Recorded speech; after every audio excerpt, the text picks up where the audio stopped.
So we are practicing living boldly, living from that authentic self, recognizing that many of us grew up with a sense that we should be different.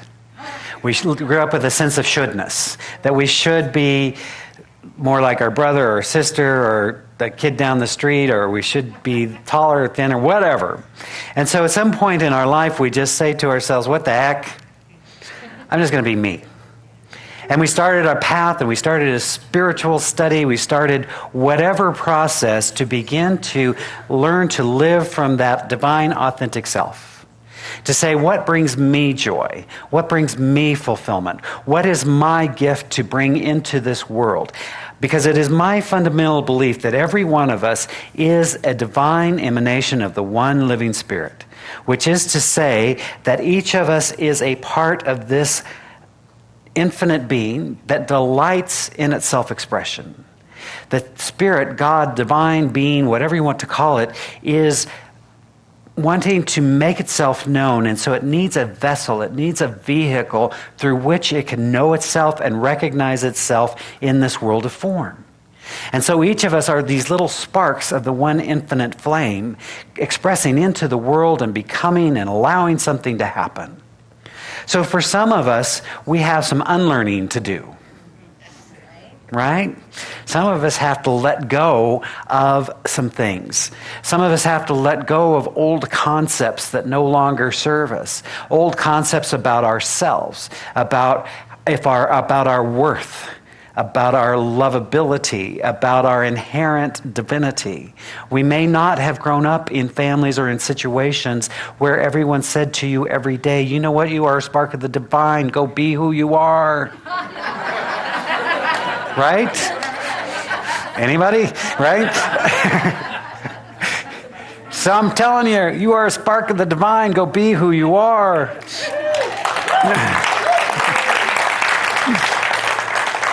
This idea that we can live boldly is wonderful. And it really is saying, to heck with it, this is me, and here I am. And allowing that to be revealed. But we've been looking at this, and what we realized is there's some tools we need to have along the way. Because for those of us that didn't get to be raised in situations where we were told we were sparks of the divine and go be that every day, we may have incorporated some misguided concepts about life. We may have begun to believe that it was all about the struggle. In fact, some of us may have even gotten extra brownie points if we struggled harder. Right? Really effort. That's, some of us may have developed all these concepts. So we're coming into this awareness that there is a universal intelligence that is always saying yes. It is always saying yes.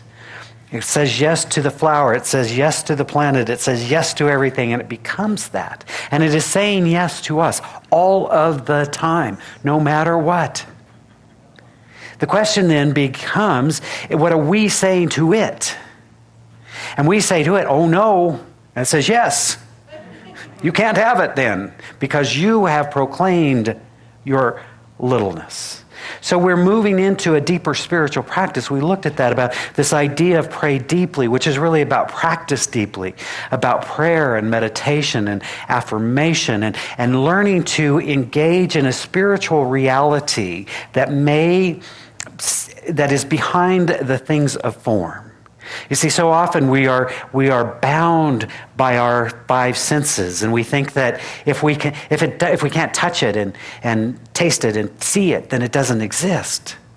But what we really know is that everything is, whether we can experience it or not. And so as we are opening to another reality, that reality that is behind the realm of form, we realize that there's a spiritual intelligence at work.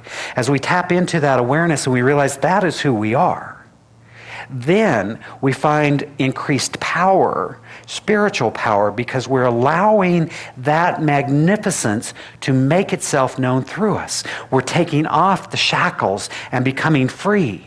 So we recognize that we can move from our reactive mind, the reactive mind that is always reacting to what's happening to us. And we're making these decisions, but the decision is made so quickly we don't even realize we made the decision. So we say things that are absolutely false, like, that made me so happy. Or, you made me so mad. How dare you implant madness into me? Right? There I was just minding my own business, and then you made me mad, and now I have to be mad for the rest of the day. We realize there's a moment of choice as we begin to practice that says, aha, I'm at choice. I can choose my experience. And so a deep practice helps us to separate from the reactive mind to be proactive and to be responsive. And then we realize, aha, if we're going to do this deeper work, we may want to forgive freely.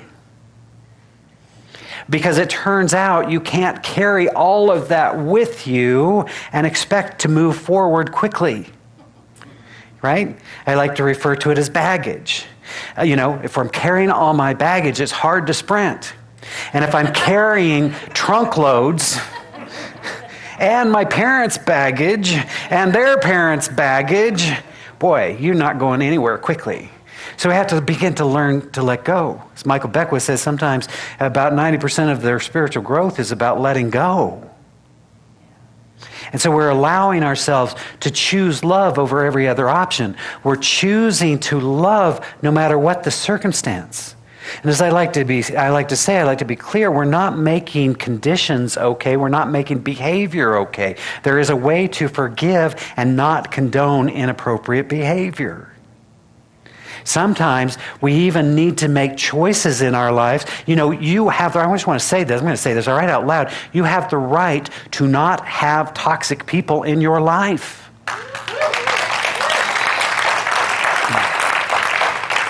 You don't have the right to hurt them. Just so you know, let's get clear on the ground rules of this. But I know. So that's why this tool of forgiveness becomes a helpful tool in the toolkit. Today I want to look at this idea about giving generously. Generosity is a spiritual quality that emerges as we recognize our true source. You see, when we're in a fearful state of mind, we think we have nothing to give. Or if we give of the little we have, then what will I do? If I give this away, then I'll have nothing. I'll be empty. I'll be poor. I'll be broke. I'll be sad. I'll be tired. But I'm here to say to you, I say unto you, that you always have something to give. You always have something to impart to the world. That the biggest mistake we think is we don't have something to give. I was saying to the earlier group that, if I had $180,000 for every person that has ever said to me, because I decided, why work for a nickel, right? So if I had $180,000 for every time somebody said to me, when this other thing happens, boy, then I'm really going to give to the church. And I'm like, what are you doing now? You see, because it's a mindset that says, of what I have, I give. What I have, I give. And so even if we don't think we have the physical thing to give, we always have something. It turns out that we are infectious beings. Humans are infectious beings. We're always infecting each other with stuff. That's why we refer to it as an infectious smile. Right? All of a sudden, somebody starts smiling, everybody's smiling. Or an infectious laugh. Somebody starts laughing, all of a sudden everybody's laughing. What's going on here? This is crazy. It's an epidemic. There's joy and laughter breaking out across the land. What are we going to do? Oh my God. Right? I do know there are some people that thinks it's their job to inoculate everybody from joy and happiness, but that's, again, we have the right to not have those people in our life. It's okay.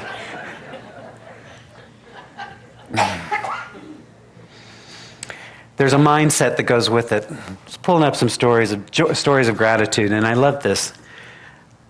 Person wrote, for a moment I was frustrated that I had to go into work on a Saturday morning. And then I remembered waking up in a safe, warm bed when others don't. I contemplated driving in my nice car while others walk. I sipped on my warm coffee and ate a slice of toast while I thought about how others went to bed hungry last night and woke up this morning still hungry. Instead of fretting about working today, I chose to smile. It's my goal to find someone who woke up cold and hungry this morning and give them what I make today, hoping it will make much more than a day's difference to them. You see, that is a spirit of generosity. There is another infection that is across our land, and I think sometimes the flip side of wealth is that sense that nothing's ever enough. When there's always more available, and we move into that craving sense of life, then sure, I have an 18-bedroom home, but there's a 24-bedroom just down the street, and I'm sure my life would be so much better then, right? There's a place where we recognize that we can be in a place of joy and peace for whatever we have right now, wherever we are living. And it is that spirit of generosity that says, give from who you are, give from what you have. So you always have something to give. I'm reminded, I've told this story before, but I'm reminded of the story in the Bible, because I like the Bible. I'm a Bible guy. And I like to put my little interpretation on the story, but here's how I think it went. Jesus shows up. By this time, Jesus is getting a reputation. People are starting to know, like, there's a dude, You go see him, and he's going to heal your arms and your legs, and I mean, it's an amazing thing. We got to go hear what this person has to say about life and about reality, and so let's go. And so, I'm thinking he invited 10 people. And all of a sudden, they're like, don't tell anybody. And so all of a sudden, one day, here he is, about ready to preach, and there's 5,000 people there. And he's saying, did anyone call the caterer? What are we going to do with these people?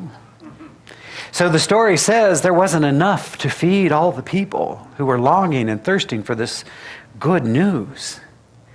And so he prayed, and he blessed them. And he blessed the situation, and it is said that when the prayer was over, everybody brought forth their food, and there was more than enough to feed everyone. In fact, there was so much, there was food left over. Now, some interpret this story as miraculous, because that's cool. That's like, special effects, sci-fi kind of stuff. Like, there was nothing and then there was more. But others say, back in the day when we wore robes and walked through the desert in our sandals, you carried all your stuff with you, right? And so tucked away in somewhere in your garment, there would be some money. And somewhere tucked away in your garment, there would be food. And so it was that calling forth of the blessing that everybody said, oh, well, I guess I do have a little more in my pocket. And so everybody brought forth what they actually had. And as it turned out, there was substance and abundance for all. I like that version of the story better. I've witnessed that story over and over and over in this community, as when we come together and say, what can we do? And everybody says, I can do a little bit more. And we go, wow, there's more than enough. We're not waiting for one person to come in with the big gazillion-dollar check, although I'm open to the possibility. Do not get me wrong. I'm saying yes to the universe if that happens. I'm good. But in the meantime, we all give what we can as we should. And we will still, even if the gazillion-dollar check comes in, I will still invite us all, because that's where we get to grow. You see, giving generously allows us to experience divine flow.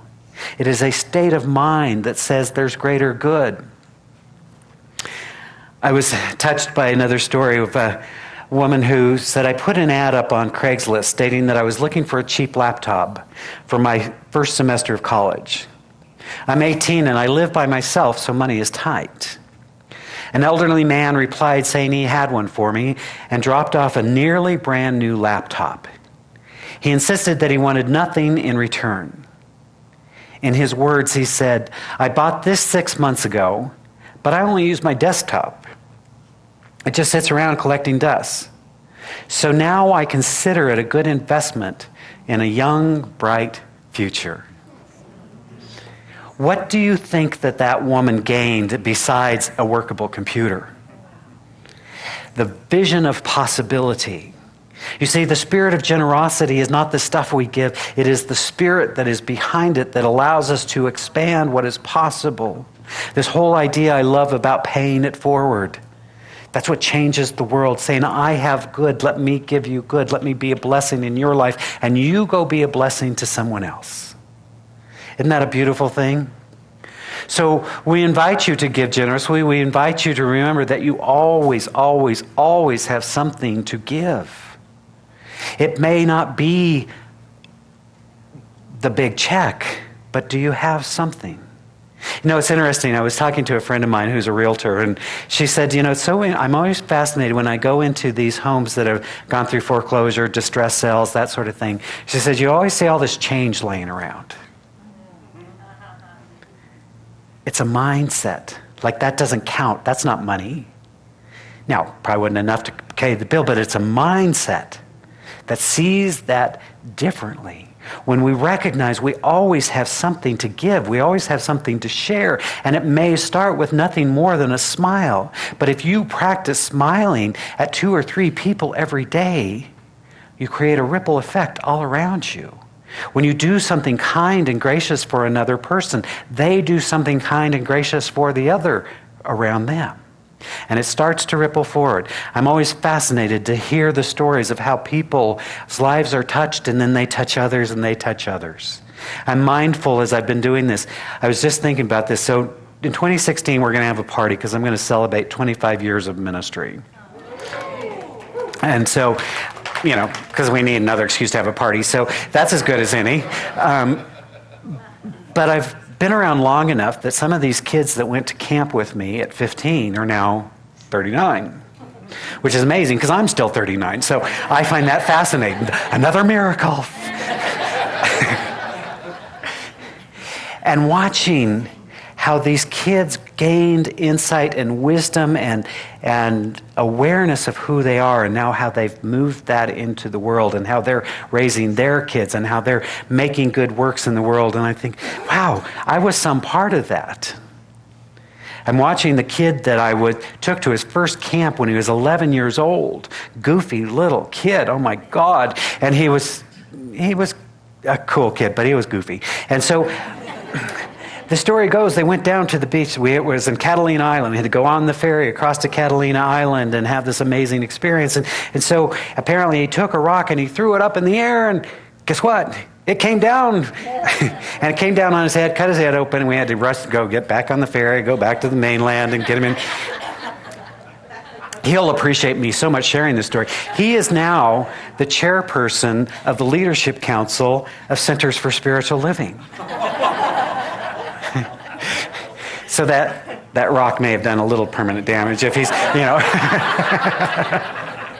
I mean, isn't it amazing when you see how simple it is? But it's that spirit of generosity.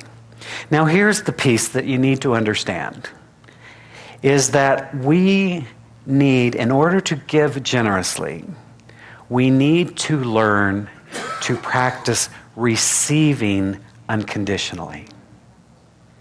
And I know what you're thinking. Oh, Marty, that's so obvious. I know that. And I would say unto you, how are you practicing? When people say kind and loving things to you, do you open your heart and say, thank you? Or do you do like I do and say, my God, you're perceptive? Or do you say, oh, this old thing, or blah, blah, blah, blah, blah, blah. You know, we cast aside our good as it comes into us. Somebody says, let me buy you lunch today. Oh, no, no, no, no, no, no, no, no. No, no, no. No. That would be nice. That would be a gracious gesture on your part, and I certainly could not welcome that into my life. Really? I mean, right? So I'm issuing a challenge, and that is, for anybody willing, I want you to practice for 1 week and 1 week only, unconditionally receiving of your good as it comes to you, saying thank you. Somebody gives you a compliment, thank you. Somebody wants to buy you lunch, you say, bring it. I'm not even offered to pick up the tip. I want the whole package. And if you want, you can take me for a mani and pedi afterwards. I mean, I'm into it, right? Right? Just bring it on. Say yes. Because I'm fascinated. I've done this long enough to know that so often we go into this spiritual work, we learn about affirmative prayer, because our prayer is different, isn't it? Some of us grew up in the old version of prayer where we went to God and said, God, would you please give me what I want? Here's what I want. Here's when I want it. Here's how it should look. Can I have that, please? And I don't know, I'll throw in, I don't go into church on a regular basis if it'll help sweeten the deal for you, right? You know, anybody grew up with that? We're saying, no, we're not talking to a person. We're talking about a presence that is saying yes, a presence that is evolving, unfolding, becoming all of the time, that those spiritual qualities of joy and love and abundance already exist. And so we are affirming what is. We're releasing our limiting belief around that. We're saying yes so a greater good can come forward, right? That's very different. But then, if we don't know how to receive, then we limit the divine. Again, right. So my old training as a youngster was fairly simple. If something wasn't happening in my life, I could blame it on God or the devil. I was a fan of the devil in those days. Blamed the devil for a lot of things that he didn't do. But that's just between us, you know. Miss the devil from time to time, I gotta say. But now, oh no, I have to be having this lightened way of praying that recognizes it already exists. And so if the limitation is happening, guess where it's happening? The good news is I can expand beyond my limitation. The good news is I can expand my ability to receive. Jesus said, according to your belief, it is done unto you. According to our belief, it is being done unto us. It is being done through us.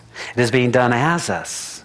And so the good news, my friends, if we're not experiencing the fullness of life right now, it's a simple process. Sometimes it takes some effort. Sometimes it takes some work. But it's a worthy process to learn to look at those interior dimensions of mind that are saying, no, no, no, no, no. And learning how to say, yes, yes, yes, yes, yes. I'm just like, bring it. Bring it on, baby. Let's just see how big my container can be. How much love can I embrace? How much good can I experience? How much am I willing to shine as a vessel and a vehicle for the divine? If the universe delights in its self-expression, it seems kind of rude of me to shut that down, right? Be kind of rude to say, oh yeah, Madison, you have a lovely voice, but we're not going to let you sing. That would just be rude. But think about how we talk to the divine sometimes. Sometimes if we argue for our limitation, that's what becomes our experience. But the good news, my friends, I say unto you, we can expand our capacities. We can be the vessel for greater good to be realized. There's no judgment needed. It's simply saying, this is what I choose. How must I grow? Who must I become to experience the fullness of my life? We always have something to give. I'm reminded of the story of Mother Teresa. And someone said to her, American, obviously, Mother Teresa, tell me how you do this work. You work with the poorest of poor, the sickest of sick. How do you spend your life in abject poverty? She said, poverty. She said, in my country, if a man has a banana and he sees someone who's hungry, he shares his banana. In your country, you have people that have millions of banana that share nothing. Don't speak to me of poverty. Yeah, you don't want to tangle with Mother Teresa. I mean, she will slap you down, right? But right, isn't that? It's not what we have. It's what we give of what we have. How do we go into a situation instead of saying, what can I get from this situation? Rather, what can I bring to it? What can I give? How can I be a brighter light in this situation? That's the question. That's where we give generously. We recognize we always have something to give. We have wisdom, we have insight, we have joy, we have love, we have a smile, we have a hug. We have something to give that can uplift not only others, and of course, always in the process, we find ourselves uplifted. And then we want to practice receiving unconditionally. So for those of you willing to take the challenge, to just open yourself this week to welcome and accept your good, I invite you to do so. To say yes to the universe that is saying yes to you. To say thank you, be polite, thank you, and that's a complete sentence. Right? That's enough. It is a beautiful and wonderful thing to live joyously and generously from our heart. It is that place where we recognize Spirit unfolding through us and all around us. So I invite you that wherever you are on your journey, allow this to be a moment of true recognition, to see beyond the appearance of who you thought you were, to welcome that divine light that is within you. Let us pray together, shall we? As we turn inward, honoring and acknowledging this one divine life, this one infinite being, the spiritual intelligence that delights in its self-expression. And whether it is expressing as an entire galaxy, as a planet, as a grain of sand, as a flower growing, as winds blowing, as water rippling, there is one life, always present, ever available. That one life is breathing your breath right now. That one life is beating your heart right now. So we recognize how much is given to us. That which we did not create, we simply are the inheritors of. From this place of awareness, simply speaking my word of truth, as each of us opens our heart to the presence of unconditional love, our mind to divine wisdom, we realize and recognize the wholeness of being.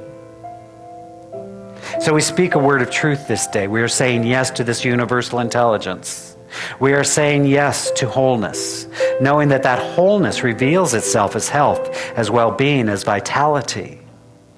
That divine presence is making itself known in and through and as us.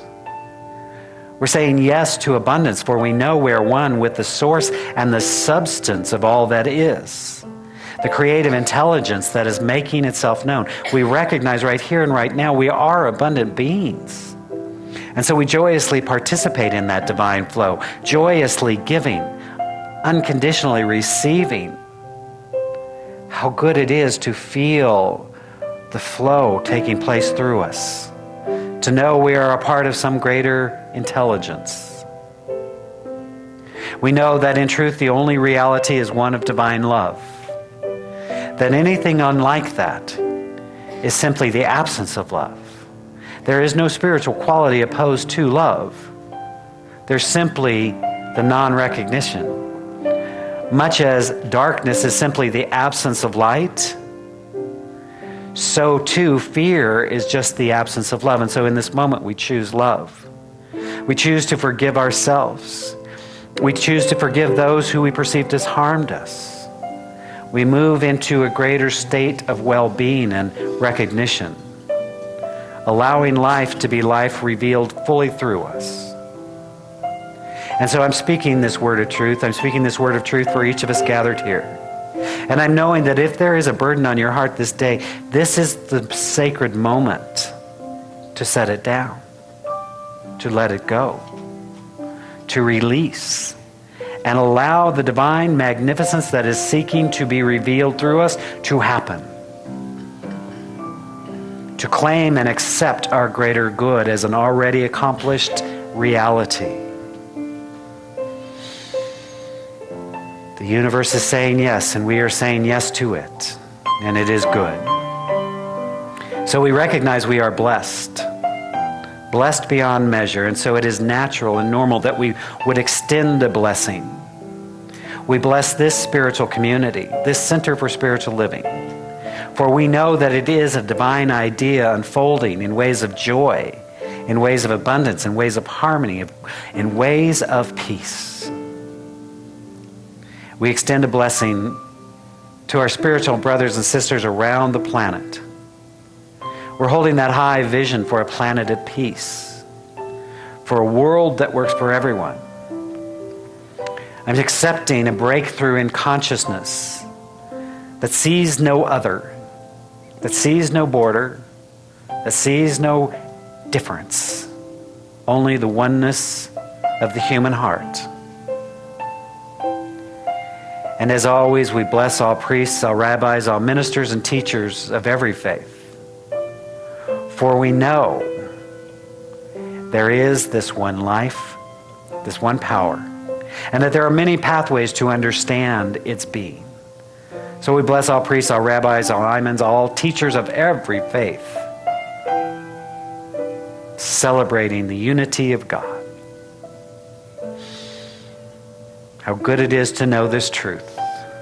And so as I speak this word of truth, I'm giving thanks for a law of mind that brings forth our highest consciousness now.